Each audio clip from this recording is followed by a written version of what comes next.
साँच्चीकै घटेको डरलाग्दो घटना सुन्न तयार रहनुहोस्। नमस्कार, मेरो नाम मनिष श्रेष्ठ। आज म तपाईहरूलाई एउटा साँच्चीकै घटेको डरलाग्दो कहानी सुनाउन गइरहेको छु। आफ्नो हेडफोन लगाउनुहोस् र डरलाग्दो कहानी सुन्न तयार रहनुहोस्। केही समय पहिलेको कुरा हो। बुटवलको एक गाउँबाट श्याम भन्ने एक युवक पढ्नको लागि काठमाडौँ आएको रहेछ। श्यामको परिवार एक मिडल क्लास परिवार रहेछ र बुबा आमाले जसोतसो गरेर उसको पढाइ, रुमको भाडा र खाना लगाउनको लागि खर्च चलाउनु हुँदो रहेछ। श्याम एक असल व्यक्ति थियो। उसले घरको अवस्था पनि मजाले बुझेको थियो र उसले खर्च पनि कम गर्ने गर्थ्यो।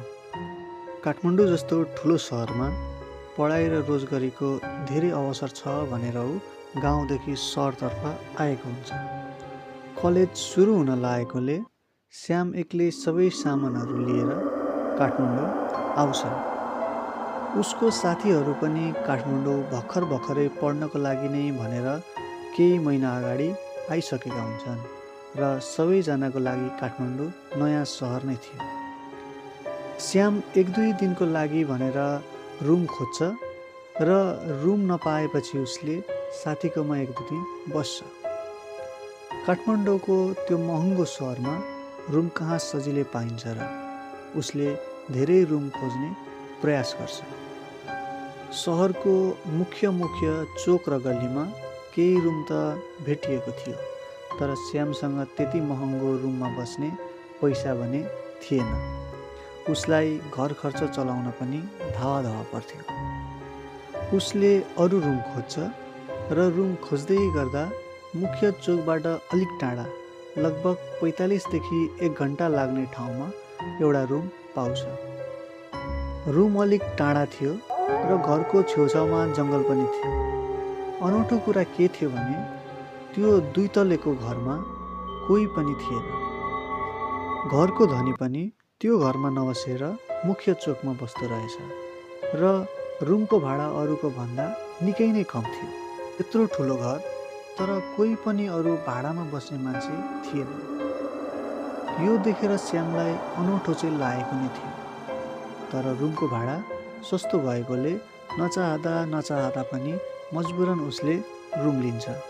श्याम धेरै मेहनती केटा थियो। श्यामले आधी दिन कलेजमा जान्थ्यो र आधी दिन काम पनि गर्ने गर्थ्यो। ऊ जहिले साँझमा मात्र रुम फर्कने गर्थ्यो र रुम आएर उसले खाना पकाउने, खाने र सुत्ने काम गर्थ्यो।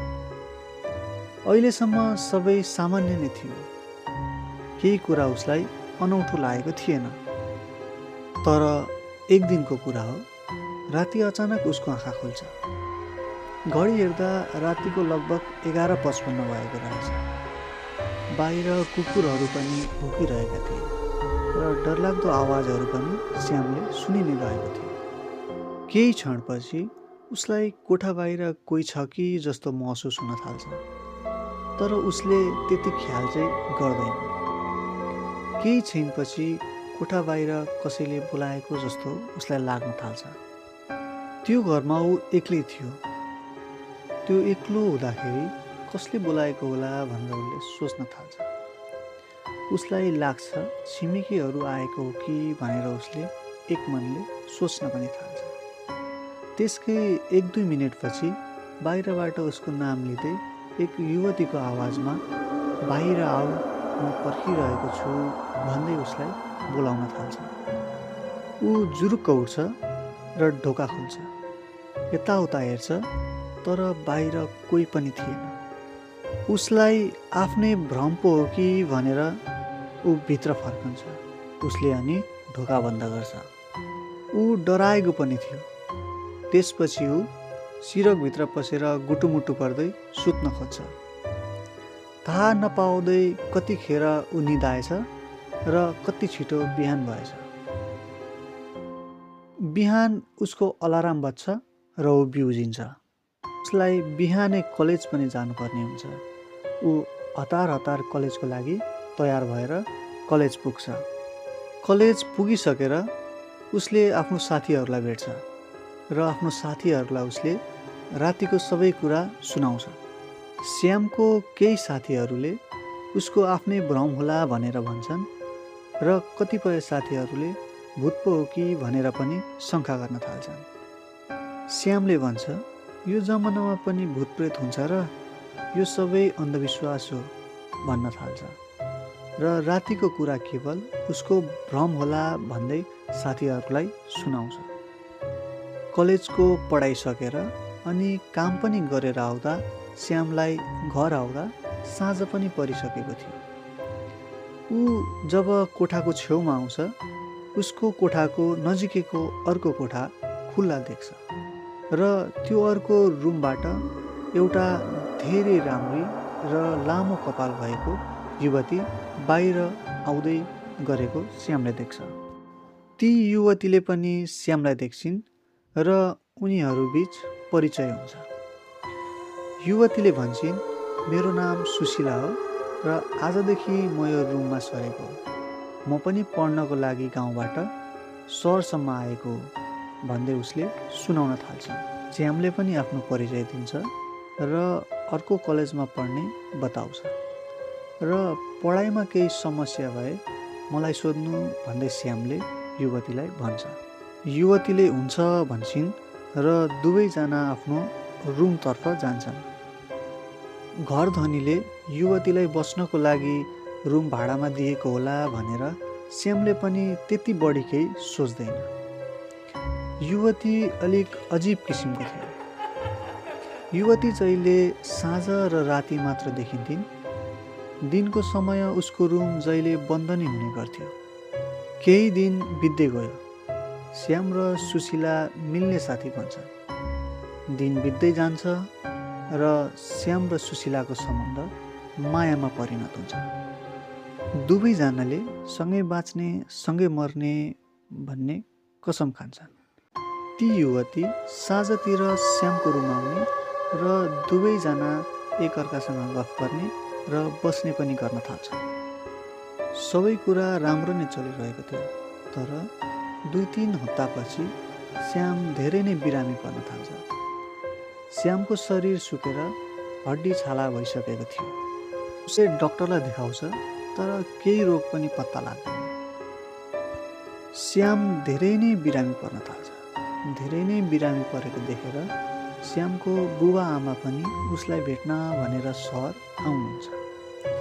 श्यामलाई भेट्न जाँदाखेरि रुमको भाडा पनि घर धनीलाई दिनेछु भनेर उनीहरूले पैसा पनि लिएर आउनुहुन्छ।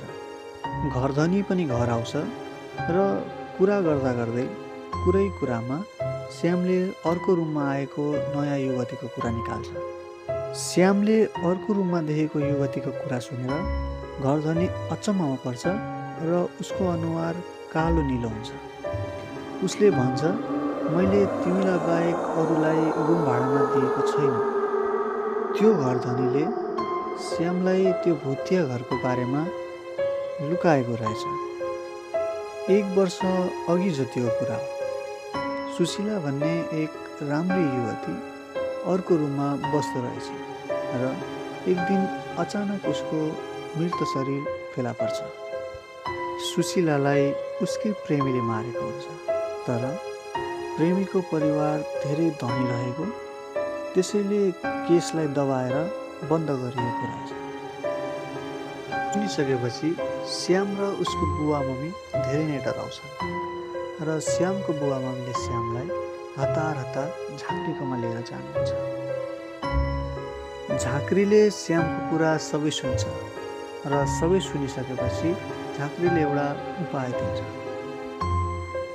एउटा हुकमा लामो धागो बाँधेर राख्नु र जब युवती आएर जाने बेलामा उसले नथपाइकन अड्काइदिनु भनेर उसलाई सल्लाह दिन्छ।